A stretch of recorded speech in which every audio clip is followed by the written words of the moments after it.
So for today's video, Saturday, April 6. Meron tayo dito ang L300 na Euro 4 na. Ayan. Electronic na rin siya. Dadiagnose natin kung anong sira nito.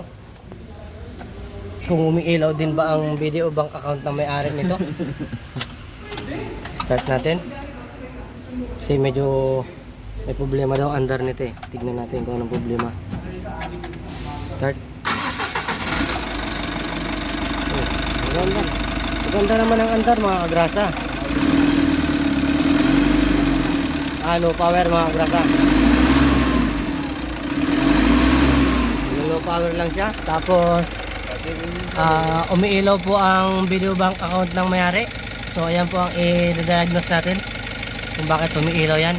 Sasaksakan po natin yan ng panghula na pangtusok-tusok. Ayan. Sasaksakan na ako ni aking kumparing Burnok. Hintayin nyo lang mga kagrasa yung bumili kami magandang klaseng scanner. Ito, mumurahin lang to eh. Pero kahit mumurahin naman yan, nakakapapatino yan ng mga sasakyan, kahit anong sasakyan. Tsaka mga kagrasa, payo ko lang sa inyo, huwag kayong lahat bumabase sa mga scanner. Kailangan meron din kayong konting kaalaman kahit paano. Pero sa akin kasi maganda may scanner ka kasi para hindi ka nahihirapan mag-diagnose sa mga sasakyan kasi mga electronic na sasakyan natin ngayon eh.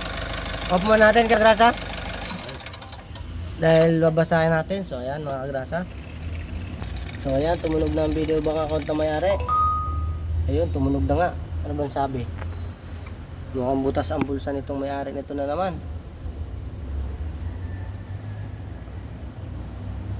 Maganda naman yung under niya eh, mga kagrasa. May check engine lang. Tingin ko ano yan, EGR. Ano model? Tsambahan muna natin mga kagrasa, EGR sa akin ha. Tignan natin kung lalabas sa scanner. So ayan mga kagrasa, lumabas na yung umiilaw dito sa video bank account ng may-ari. Tignan natin kung ano ba to. Ang dilim eh. Masyadong masakit sa mata. Ano ba to? Hindi makita eh. Dito ka sa madilim. Maliwanag kasi. Oh, para sa Montero to eh. Ayun. Ay, fuel filter lang mga kagrasa. Ayan o. Ito yung code na lobas. P1276. Ayan, fuel filter. Exchange fail. O. Ano lang to. Hindi naman mabigat sa bulsa to na may-ari. Kaya to na may-ari. Basic lang sa kanya to. So ayan mga kagrasa. Bibili po muna tayo ng parts nito para mawala na yung umiilaw na video back account nya.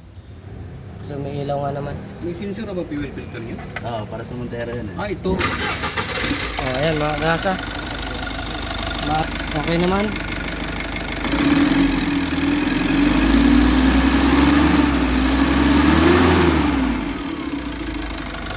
Yun lang kaya nag-iilaw siya dahil sa fuel filter. Ayun lang papalitan tapos okay na yan. Tapos na yun. Nakakasa niya rito eh. Tapos na yung lakas. Ito yung papalit yung filter nito. Orderan mo natin ang parts. Electronic na rin. May TPS pa dito. Dito yung kanyang